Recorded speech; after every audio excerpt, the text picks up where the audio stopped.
മുസ്ലിം ലീഗിൻ്റെ ഭരണം മുമ്പ് എന്തായിരുന്നു എന്നുള്ളത് പല ആളുകൾക്കും ഇപ്പോൾ വലിയ ഓർമ്മയില്ല എന്നതാണ് ഒരു വസ്തുത. ഇപ്പോൾ ജെൻസികൾക്കൊന്നും ഇതിനെക്കുറിച്ച് വലിയ ധാരണ ഉണ്ടാവില്ല. ഇപ്പോൾ RJDയുടെ ഭരണത്തെക്കുറിച്ച് വലിയ ഐഡിയ ഉണ്ടായിരുന്നില്ല ബീഹാറിൽ ജെൻസികൾക്ക്. അതുപോലെ തന്നെയാണ് മുസ്ലിം ലീഗിൻ്റെ അവസ്ഥ. കാരണം 10 വർഷങ്ങൾക്ക് മുമ്പാണ് മുസ്ലിം ലീഗ് അവസാനമായിട്ട് ഭരിച്ചിരുന്നത് UDF സംവിധാനത്തിൻ്റെ ഭാഗമായിട്ട്.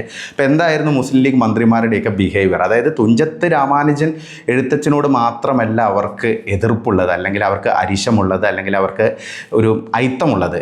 അത് അവർക്ക് എല്ലാ ഭാരതീയ സാംസ്കാരിക മൂല്യങ്ങൾക്കും എതിരെയാണ് അവർ നിൽക്കുക. പലപ്പോഴും അങ്ങനെ തന്നെയാണ്. ഇത്തരം ഭാരതീയ സാംസ്കാരിക മൂല്യങ്ങളോടും അതുകൂടാതെ നമ്മുടെ പല പ്രതീകങ്ങളോടൊക്കെ ഇവർക്ക് വലിയ എതിർപ്പുണ്ട്. അത് നമുക്ക് അറിയുന്ന കാര്യം തന്നെയാണ്. കാരണം അബ്ദുൾ റബ്ബുമാർ ഓരോ വേദികളിലും മന്ത്രി എന്നുള്ള നിലയിൽ നമ്മൾ കണ്ടതാണ്. അബ്ദുൾ റബ്ബുമാരും പിന്നെ അതുകൂടാതെ തന്നെ സൂപ്പിമാരൊക്കെ എന്താണ് ചെയ്തിരുന്നതെന്നുള്ള ഒരു വിളക്ക് കത്തിക്കുമ്പോൾ, ഒരു വേദിയിൽ ഒരു ഉദ്ഘാടന സദസ്സിൽ ഒരു വിളക്ക് കത്തിക്കുമ്പോൾ പോലും അതിനോട് മാറി നിൽക്കുന്ന അല്ലെങ്കിൽ ഒളിച്ചു നിൽക്കുന്ന മന്ത്രിമാരെയൊക്കെ നമ്മൾ കണ്ടതാണ്.